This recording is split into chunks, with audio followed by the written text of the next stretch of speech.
Halo sahabat Kapas, berjumpa kembali bersama saya Pendeta Widodo Purwanto. Dan saya Febriani Rey dalam program Kapas. Keluarga Allah pasti akan ke surga. Kami senang Anda boleh bergabung kembali dengan kami dalam program yang menyajikan diskusi seputaran pernikahan dan rumah tangga untuk membantu keluarga Kristen bahagia di dunia ini dan bersiap ke surga. Dan kali ini kita akan membahas satu topik yang sangat penting dengan judul Child Abuse. Nikmatnya cookies cucur dan cookies lalampa, makannya jangan di bawah matahari. Anak-anak adalah anugerah Allah yang perlu dididik dengan kasih, bukan disakiti. Namun sangat disayangkan ada begitu banyak kasus child abuse dewasa ini. Nah, apa itu dan bagaimanakah untuk mencegah agar supaya itu jangan terjadi? Temukan jawabannya sesaat lagi. Tetap bersama kami dalam program Kapas. Keluarga Allah pasti akan ke surga.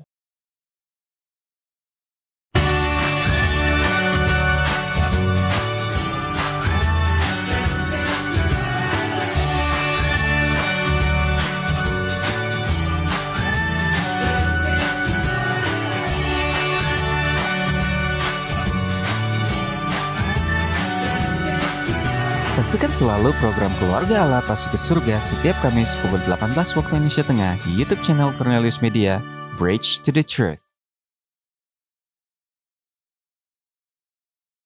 Masih bersama kami dalam program Kapas dan untuk membahas topik kita yang sangat penting, saat ini sudah hadir bersama kami di studio Cornelius Media, narasumber kita yaitu keluarga hamba Tuhan, keluarga Pendeta Wakulu Lasut. Hamba Tuhan Pendeta Meidi Wakulu MTH saat ini melayani sebagai Direktur Departemen Pelayanan Sekolah Sabat dan Pelayanan Perorangan Gereja Masehi Advent Hari ke-7 Daerah Konferensi Minahasa. Beliau menikah dengan Ibu Ferni Irjain Lasut, SPD, dan dikaruniai Allah 3 orang buah hati yaitu Virginia, Virgilio, dan Virgiani Wakulu. Keluarga Pendeta Wakulu Lasut adalah keluarga hamba Tuhan yang berdedikasi dalam pelayanan, rendah hati, dan suka berbagi. Ya, betul sekali Febriani. Langsung saja kita sapa narasumber kita. Shalom Pendeta Meidi Wakulu dan Ibu. Shalom. Apa kabar Pendeta dan Ibu? Baik. Terima Sehat kasih. Ya? Sehat. Puji Tuhan. Puji Tuhan. Senang sekali boleh berjumpa dengan kami di program Kapas di episode kali ini. Dan terima kasih sudah bersedia meluangkan waktu untuk menjadi narasumber kita. Ya, Pendeta dan Ibu, kita akan memulaikan diskusi kita. Namun sebelumnya mari kita awali dengan doa. Bapa kekal Allah kami yang bertahta dalam kemuliaan surga, kami bersyukur Tuhan pertemukan kami kembali di dalam program Keluarga Allah Pasti Akan ke Surga Cornelius Media. Kami akan berdiskusi dengan narasumber kami, keluarga Pendeta Wakulu Lasut. Kiranya Tuhan menuntun narasumber kami, menuntun program ini agar boleh memberkati sahabat-sahabat Kapas di mana saja mereka berada saat ini dan bergabung dengan kami. Terpujilah Engkau Bapa, inilah doa kami. Dalam nama Tuhan Yesus kami sudah berdoa. Haleluya. Amin. Amin. Baik Pendeta Wakulu dan Ibu, topik kita kali ini adalah child abuse. Nah, mengapa topik ini penting untuk kita bahas serta apa saja tujuan atau sasaran kita membahas topik pada saat ini? Silakan Pendeta dan Ibu. Tentu kita perlu sadari bahwa kita sadari terlebih dahulu bahwa anak-anak ini adalah individu-individu yang ada di masyarakat, individu yang paling lemah dan rentan. Itulah sebabnya topik child abuse ini sangat penting untuk diangkat dan didiskusikan. Dan pada saat ini juga saya ingin memberikan beberapa alasan. Pertama, karena topik ini jarang dibicarakan di kalangan masyarakat pada umumnya. Seringkali yang kita dengarkan adalah bagaimana kiat kita mendidik anak-anak kita, bagaimana agar anak-anak kita ini bisa berhasil dalam pendidikan dan lain sebagainya. Tetapi topik child abuse ini jarang sekali dibicarakan, jarang sekali diangkat untuk didiskusikan. Nah, yang kedua yaitu kekerasan pada anak itu banyak terjadi di sekeliling kita. Dan mirisnya banyak yang tidak tahu bahwa itu adalah child abuse. Nah, yang ketiga sebagai bagian dari perlindungan kepada anak-anak. Jadi dengan kita membicarakan atau kita mendiskusikan akan topik-topik seperti ini, itu akan memberikan perlindungan kepada anak-anak kita. Dan yang keempat, sebagai bagian dari pencegahan terjadinya child abuse. Jadi itu yang harus kita perhatikan, dan sasarannya sudah pasti adalah agar keluarga-keluarga Kristen mereka tahu, atau siapapun yang menyaksikan akan program ini, mereka akan diedukasi tentang apa itu child abuse, kemudian jenis-jenisnya, kemudian bagaimana mencegah dan mengatasi bila hal itu terjadi. Baik, terima kasih Pendeta dan Ibu. Ya. Jadi ini sangat penting ya, Penting dan saya setuju sekali. Jarang diangkat atau dibicarakan ya. Benar. Nah, berbicara tentang child abuse, Ya. Pendeta dan Ibu, apa sih sebenarnya yang dimaksud dengan child abuse ini? Kalau boleh Pendeta dan Ibu menjelaskannya supaya kita semua boleh mengerti. Ya. Oke, jadi child abuse ini adalah istilah yang merujuk pada segala bentuk penganiayaan, kekerasan, penelantaran, eksploitasi atau perlakuan yang merugikan yang dialami oleh seorang anak, oleh orang dewasa atau orang yang seharusnya bertanggung jawab terhadap kesejahteraannya. Adapun bentuk-bentuk utama dari child abuse ini adalah yang pertama kekerasan fisik. Nah, ini meliputi tindakan seperti pukulan, kemudian ada tendangan, gigitan atau tindakan fisik lain yang menyebabkan luka atau cedera pada anak.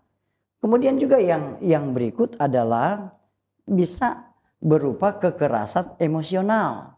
Nah, ini merupakan perlakuan yang menyebabkan sehingga anak ini mengalami trauma emosional termasuk ancaman atau juga penolakan atau ejekan yang biasa yaitu bullying. Atau pengekangan emosi yang berlebihan. Kemudian selanjutnya adalah kekerasan seksual. Nah, ini melibatkan segala bentuk perilaku seksual yang dilakukan pada anak atau terhadap seorang anak atau entah itu laki-laki atau entah itu perempuan. Nah, ini termasuk pemaksaan atau pelecehan atau eksploitasi seksual. Kemudian juga yang berikut adalah penelantaran. Nah, di sini terjadi ketika kebutuhan dari anak atau dasar seorang anak seperti makanan, tempat tinggal, perawatan medis, atau perlindungan tidak terpenuhi secara memadai oleh orang yang seharusnya bertanggung jawab. Jadi kira-kira demikian. Baik, jadi child abuse ini ada 4 bentuk ya. Iya. Jadi ada fisik, tadi Pendeta jelaskan ada secara emosional, ada juga secara seksual, dan penelantaran ya. Iya. Dan ini bahaya sekali ya kalau dialami oleh anak-anak di sekitar kita, apalagi di lingkungan gereja, Pendeta ya. Terima kasih Pendeta untuk penjelasannya. Nah, kalau begitu apa dampak yang ditimbulkan oleh adanya child abuse ini? Silakan. Child abuse dapat memiliki dampak yang sangat merugikan, baik secara jangka pendek maupun jangka panjang bagi anak yang menjadi korban. Dan mari kita melihat beberapa dampak yang mungkin timbul akibat child abuse. Yang pertama, masalah kesehatan fisik. Jadi dampak yang pertama yaitu kesehatan fisik, di mana anak yang mengalami kekerasan fisik dapat mengalami cedera fisik yang serius seperti memar, luka, patah tulang, ataupun trauma kepala. Bahkan kekerasan yang sudah sering terjadi atau kekerasan yang berulang-ulang dapat menimbulkan berbagai macam penyakit kronis. Nah, sekarang mari kita melihat yang kedua, dampak yang kedua yaitu masalah kesehatan mental dan emosional. Kekerasan dapat menyebabkan gangguan mental seperti depresi, kecemasan, gangguan stres pasca trauma, kemudian masalah perilaku. Anak yang mengalami abuse ini juga mungkin mengalami rendah diri, kesulitan dalam membentuk hubungan sosial, dan masalah psikologi lainnya. Jadi anak yang sudah mengalami akan kekerasan, mereka akan merasa rendah diri. Kemudian mereka juga akan sulit untuk membentuk hubungan sosial dengan teman-teman sebaya. Yang ketiga, dampak yang ketiga, yaitu gangguan perilaku dan kognitif. Anak yang menjadi korban abuse ini seringkali mengalami kesulitan dalam berperilaku dan kognisi. Mereka mungkin memiliki masalah dalam mengontrol emosi. Mereka akan mudah marah, kemudian memiliki tingkat agresi yang tinggi. Mereka seringkali mengganggu teman, kemudian mereka mempunyai kesulitan juga dalam belajar. Ya. Nah, sekarang mari kita lihat yang keempat. Dampak yang keempat yaitu kemampuan sosial atau pola hubungan yang buruk. Abuse ini pada masa anak-anak dapat membentuk pola hubungan yang buruk di masa dewasa. Anak yang mengalami abuse cenderung memiliki kesulitan dalam membangun hubungan yang sehat, baik itu dalam pertemanan, percintaan, atau interaksi sosial lainnya. Jadi anak-anak yang mengalami abuse pada masa kanak-kanak sampai dewasa, mereka nanti akan sulit untuk membentuk satu hubungan yang sehat. Ya. Kemudian, siklus kekerasan yang berulang. Anak yang menjadi korban abuse ini memiliki resiko lebih tinggi untuk menjadi pelaku kekerasan di masa depan atau menjadi korban kekerasan kembali. Ini dapat menyebabkan siklus kekerasan yang berulang di dalam keluarga atau komunitas. Jadi ketika dia masih kanak-kanak, ketika dia mengalami abuse, maka itu katanya beresiko lebih tinggi untuk menjadi pelaku. Ketika dia dewasa nanti, dia bisa menjadi pelaku kekerasan kepada anak-anak yang masih kecil. Nah, ini juga katanya dapat menyebabkan siklus kekerasan yang berulang-ulang, terjadi berulang-ulang, baik dalam satu keluarga maupun komunitas lainnya. Kemudian, gangguan perkembangan dan keterlambatan pertumbuhan. Itu dampak yang terakhir, yaitu gangguan perkembangan dan keterlambatan pertumbuhan. Kekerasan pada anak dapat mengganggu perkembangan sosial, emosional, dan kognitif mereka. Dan hal ini berdampak pada prestasi, akademis, kemampuan adaptasi sosial, dan perkembangan yang sehat secara keseluruhan. Jadi dampak juga kepada anak yang masih sekolah. Ketika dia bersekolah, yang dulunya dia berprestasi, dia memiliki nilai-nilai yang bagus, sering juara, tetapi ketika dia mengalami abuse ini, maka anak ini tidak lagi akan berprestasi, dia akan menurun dalam akademis.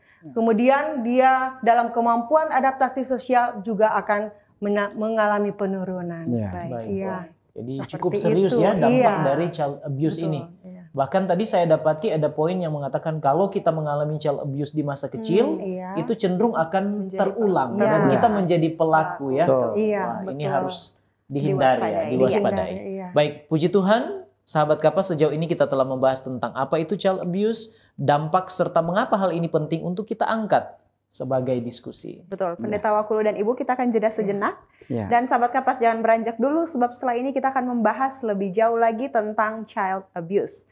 Kami akan kembali sesaat lagi dalam program Kapas. Keluarga Allah pasti akan ke surga. Tahukah Anda, buah adalah sumber vitamin dan antioksidan alami yang dapat meningkatkan metabolisme tubuh. Sayur memperlancar buang air besar dan dapat menurunkan risiko terkena berbagai penyakit kronis. Selalu mengkonsumsi air mineral untuk menjaga keseimbangan cairan tubuh. Berolahraga dengan teratur dapat membantu kita mengendalikan berat badan. Selalu beristirahat yang cukup agar tubuh tetap sehat dan bugar. Jangan lupa untuk selalu menyaksikan program live di YouTube channel Cornelius Media, Bridge to the Truth.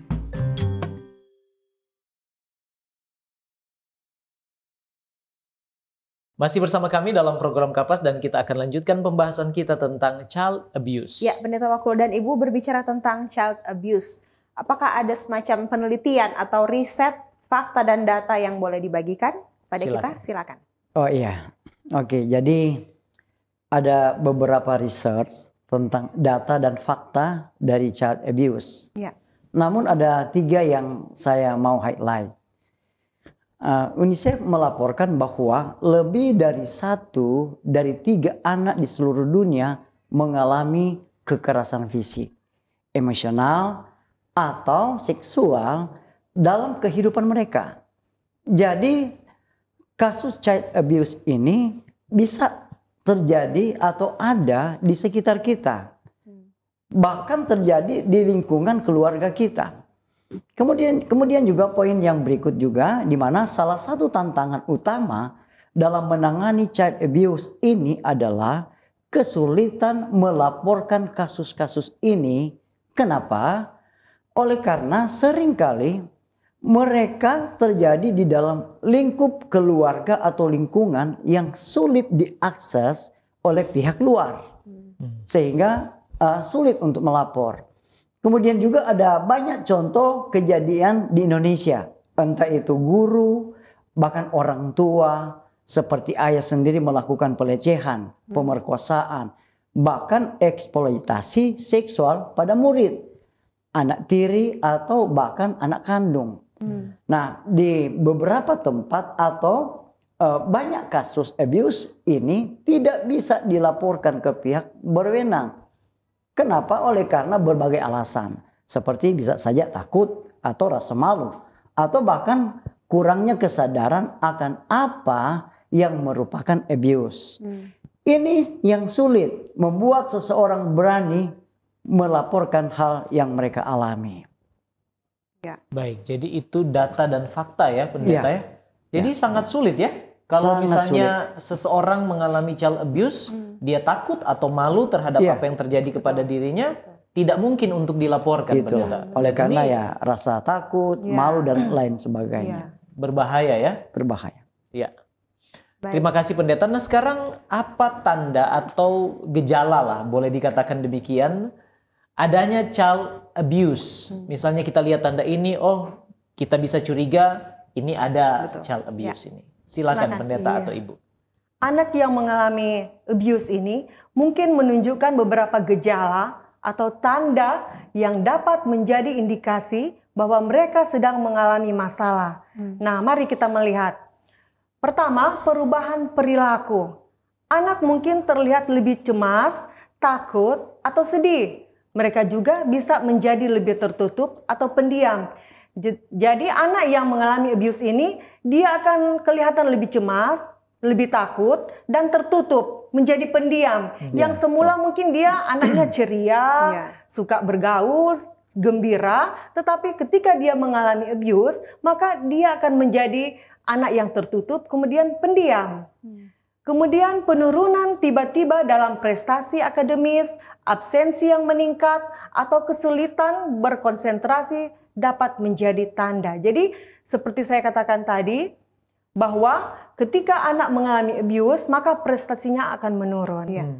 Dia yang semula dia rajin datang ke sekolah, tapi kini saat ini sudah mulai absen, mulai tidak ada beberapa hari tidak hadir dan lain sebagainya. Dia akan sulit untuk berkonsentrasi dalam pelajaran dan ini salah satu tanda. Nah, kemudian anak mungkin menunjukkan perilaku yang ekstrim seperti menjadi terlalu agresif atau terlalu patuh yang tidak sesuai dengan perilaku sebelumnya. Mungkin anak ini yang dahulunya susah diatur oleh guru. Tetapi setelah dia mengalami abuse, dia bisa saja menjadi anak juga yang patuh. Anak yang semula dia agresif, saat ini dia menjadi anak yang patuh. Nah, itu perubahan-perubahan perilaku kepada anak yang mengalami abuse. Kemudian sekarang dari perubahan fisik ataupun kesehatan. Nah, luka, memar, atau cedera lainnya yang sulit dijelaskan atau sering terjadi bisa menjadi tanda bahwa itu kekerasan fisik.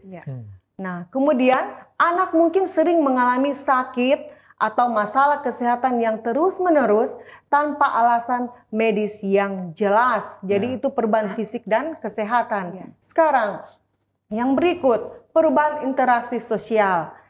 Anak mungkin mulai menjauh dari teman-teman atau aktivitas sosial yang mereka sukai sebelumnya. Jadi semula anak ini mereka mungkin ada kegiatan-kegiatan yang mereka senangi, mereka lakukan kumpul bersama dengan teman-teman.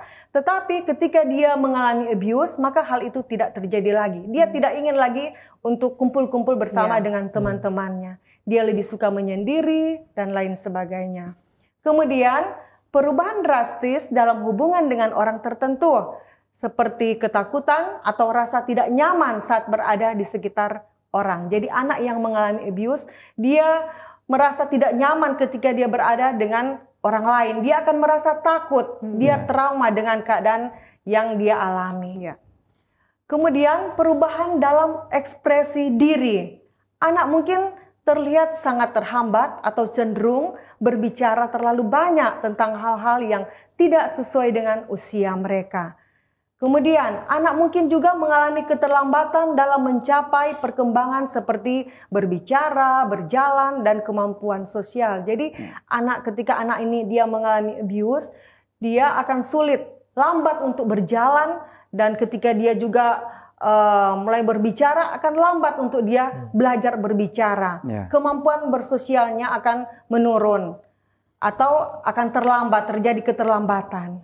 Nah, tanda-tanda ini bisa menjadi petunjuk bahwa sesuatu yang tidak beres sedang terjadi kepada diri anak ini. Baik. Tetapi tidak selalu menunjukkan bahwa seorang anak itu juga mengalami abuse dengan hal-hal yang telah saya katakan tadi.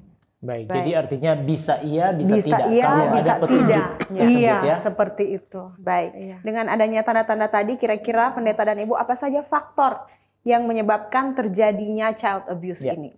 Silakan. Oke, jadi di sini ada beberapa faktor. Faktor yang pertama adalah faktor individu. Nah, biasa orang tua atau pengasuh yang mengalami gangguan mental atau kecemasan yang serius tentunya dapat mengalami contoh kesulitan dalam mengelola emosi mereka yang dapat meningkatkan resiko kekerasan terhadap anak-anak. Kemudian juga faktor individu ini yang berikut adalah di mana orang tua yang tidak memiliki pengetahuan atau pemahaman yang memadai tentang cara mendidik anak secara positif atau efektif dapat menyebabkan ketidakmampuan dalam menangani stres atau emosi yang berlebihan. Kemudian kalau kita lihat juga faktor yang lain seperti faktor keluarga, di mana adanya riwayat abuse dan penelantaran. Nah, orang tua yang mengalami abuse ini atau saat ini, mereka masih anak-anak memiliki risiko lebih tinggi atau menjadi pelaku kekerasan terhadap anak mereka sendiri. Kemudian juga poin berikut dalam faktor keluarga ini, ya oleh karena stres dan tekanan hidup, tekanan finansial, konflik dalam hubungan orang tua atau stres lainnya di rumah dapat menciptakan lingkungan yang kurang stabil dan meningkatkan resiko terjadinya abuse. Kemudian poin yang lain juga dalam faktor keluarga ini dikatakan bahwa oleh karena kurangnya dukungan sosial. Nah, ternyata orang tua yang merasa terisolasi atau tidak memiliki akses ke dukungan sosial yang memadai mungkin mengalami kesulitan dalam mengelola tekanan dan stres yang berkaitan dengan merawat anak-anak. Nah, kalau kita melihat poin yang berikut juga mengatakan di mana faktor lingkungan dan masyarakat. Nah, faktor ini di mana lingkungan di sekitar keluarga yang tidak aman, tertinggi tingkat kejahatan, atau kurangnya akses terhadap layanan sosial dapat meningkatkan resiko terjadinya kekerasan dalam keluarga. Jadi dalam faktor lingkungan dan masyarakat ini juga ada poin juga di sini dikatakan bahwa budaya atau masyarakat yang menoleransi atau bahkan mendukung tindakan kekerasan terhadap anak dapat mempengaruhi perilaku orang tua atau pengasuh. Nah, jadi Bapak Ibu, penting untuk diingat bahwa terjadinya child abuse ini seringkali merupakan hasil dari kombinasi dari beberapa faktor di atas tadi. Dan setiap kasus dapat memiliki dinamika yang unik. Baik, jadi ada beberapa faktor termasuk faktor kepribadian ya, individu dari orang tua mungkin atau pengasuh. Dan juga tadi ada saya tertarik dengan faktor lingkungan ya pendeta ya. Jadi kalau lingkungan itu tidak baik atau tingkat kriminalnya tinggi, bisa terjadi child abuse ya. Betul. Ya, betul sekali pendeta. Puji Tuhan, terima kasih Pendeta Medi Wakulu dan Ibu yang sudah berbagi informasi dengan kita yang sangat penting sehubungan dengan topik child abuse. Dan sahabat Kapas, kami akan kembali setelah jeda yang berikut, tetap bersama kami dalam program Kapas.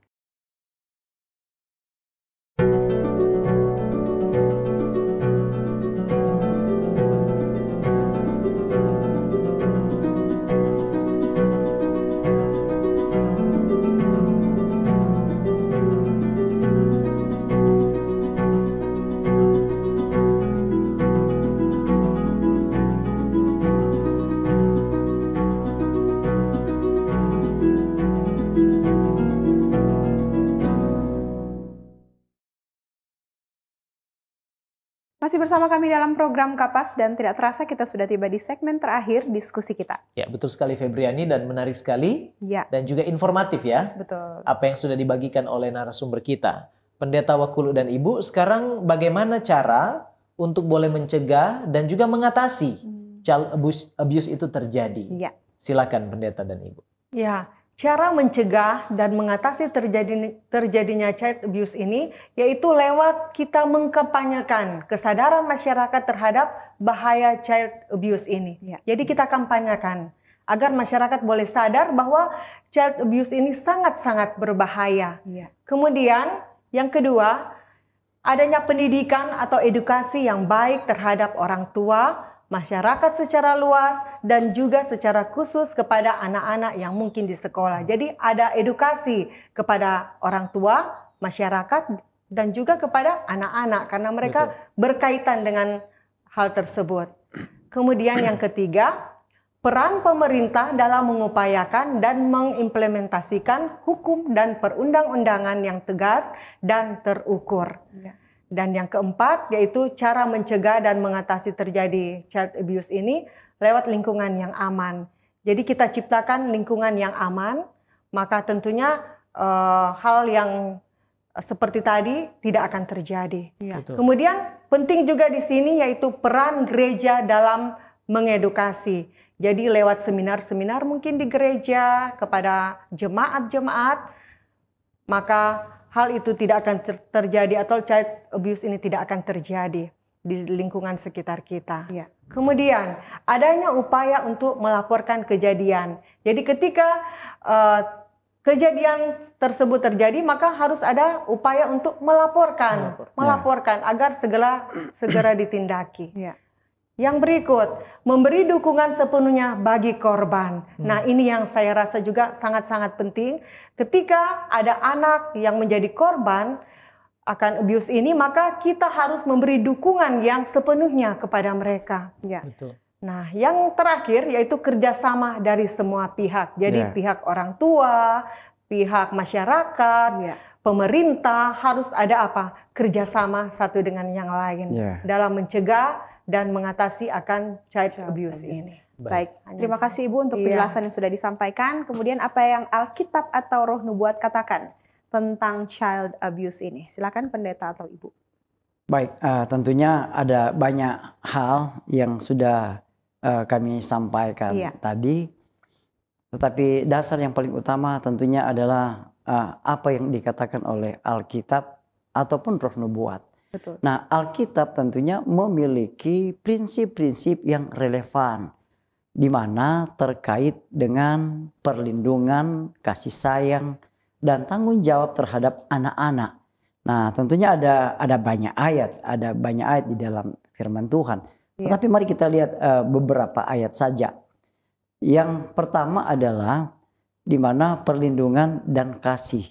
Ini ada dua ayat yang sangat mendasar. Ayat yang pertama terdapat dalam kitab Perjanjian Baru dalam kitab Efesus pasal 6 ayat yang keempat. Nah, ayat ini katakan bahwa dan kamu bapak-bapak janganlah bangkitkan amarah di dalam hati anak-anakmu, tetapi didiklah mereka di dalam ajaran dan nasihat Tuhan. Nah, luar biasa ayat ini. Ayat ini tentunya biasa diarahkan kepada para ayah atau bapak-bapak yang mungkin sering terjadi bisa mengalami masalah pada anak-anak oleh karena mungkin amarah itu yang meluap-luap kepada bapak atau ayah. Sehingga ayat ini mengatakan bahwa di mana bapak-bapak janganlah bangkitkan amarah di dalam hati anak-anakmu, tetapi justru sebaliknya harus didik anak-anak ini supaya mereka juga diberikan pelajaran-pelajaran atau nasihat tentang Tuhan. Kemudian ayat yang kedua dalam kitab Perjanjian Baru juga dalam kitab Matius pasal 18 ayat 6 mengatakan bahwa jika ia tidak mendengarkan engkau, bawalah seorang atau dua orang lagi supaya atas keterangan 2 atau 3 orang saksi perkara itu tidak disangsikan. Kemudian poin yang berikut juga yaitu tanggung jawab orang tua. Nah, ada banyak ayat tentunya, tetapi dua ayat yang boleh menjadi satu pembelajaran, di mana ayat yang pertama dalam Perjanjian Baru kitab Kolose pasal 3 ayat 21 mengatakan, "Hai bapak-bapak, janganlah sakiti hati anakmu supaya jangan tawar hatinya." Nah, ini menarik ini dan luar biasa ini ayat. Jadi sekali lagi memberikan satu pembelajaran kepada orang tua, lebih khusus kepada bapak-bapak, di mana jangan menyakiti hati dari anak-anak. Amen. Kemudian juga dalam kitab Perjanjian Lama, dalam kitab Amsal pasal 22 ayat yang ke-6 mengatakan bahwa didiklah orang muda menurut jalan yang patut baginya, maka pada masa tuanya pun ia tidak akan menyimpang daripada jalanku. Nah, kemudian juga kalau kita melihat dari pelajaran-pelajaran Alkitab, tentunya di situ harus ada juga keadilan. Biasanya anak-anak kan ada 2 anak atau 3 anak. Bagaimana kita sebagai orang tua untuk memperlakukan anak-anak ini?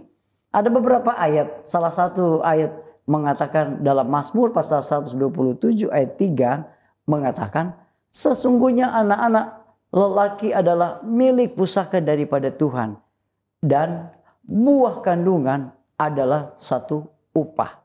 Kemudian ayat yang kedua dalam kitab Perjanjian Baru, dalam kitab Matius pasal 19 ayat 14 mengatakan bahwa, tetapi Yesus berkata, biarkanlah anak-anak itu, janganlah menghalang-halangi mereka datang kepadaku, sebab orang-orang yang seperti itulah yang empunya kerajaan sorga. Baik, puji Tuhan. Jadi ternyata ada banyak prinsip ya. Betul, dalam Alkitab. Ya, yang ada di dalam Alkitab. Pendeta, terima kasih. Ya, dan sebagai penutup, bolehkah pendeta dan Ibu memberikan kesimpulan untuk pembahasan kita pada saat ini sekaligus dengan pesan penutup atau closing statement? Silakan. Silakan. Baik, sebagai kata penutup, tentunya ya kita lihat juga dari beberapa ayat firman Tuhan.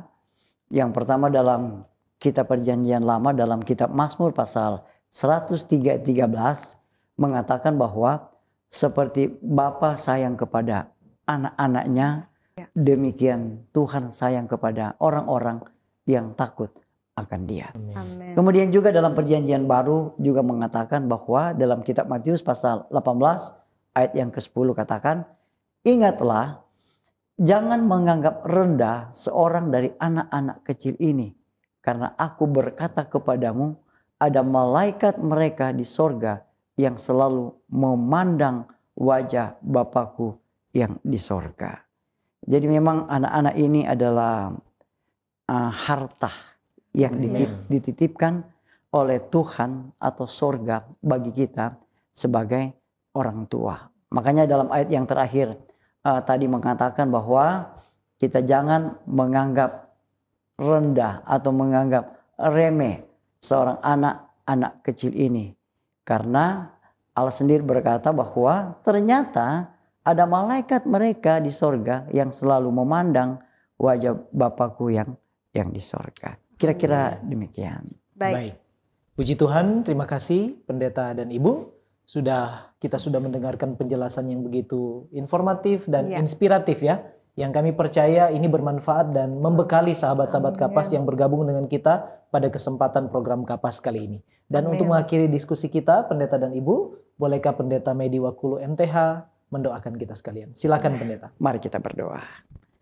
Bapa kekal yang ada di sorga, Bapa yang selalu kami sembah siang dan malam, Bapa yang selalu memberkati, menjaga dan melindungi kami, Bapa yang selalu memberikan waktu dan kesempatan kami boleh menikmati kesehatan teristimewa kehidupan.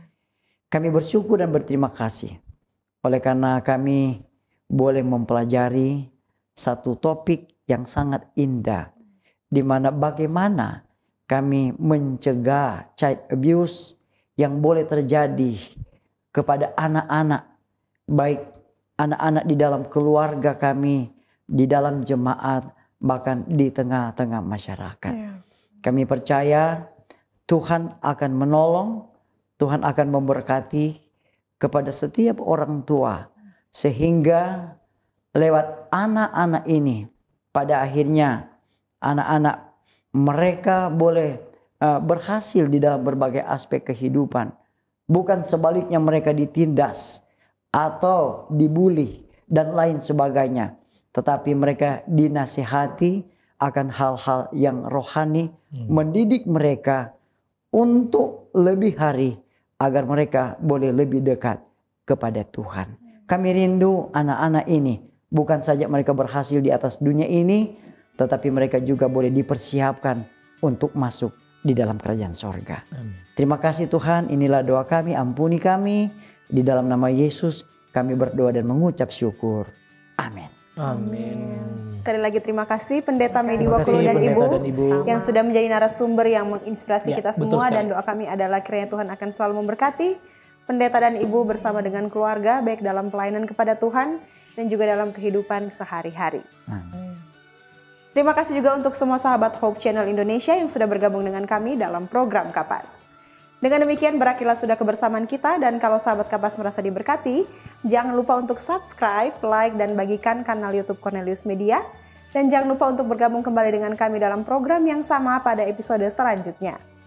Menjadi sahabat Kapas, kita belajar bersama, Kita bertumbuh bersama, kita bahagia bersama, dan kita bersiap ke surga bersama, sebab keluarga Allah pasti akan ke surga. Saya Pendeta Widodo Purwanto. Dan saya Febriani Rey bersama dengan narasumber kita, keluarga Pendeta Wakulo Lasut. Sampai jumpa lagi dan salam Kapas. Salam Kapas.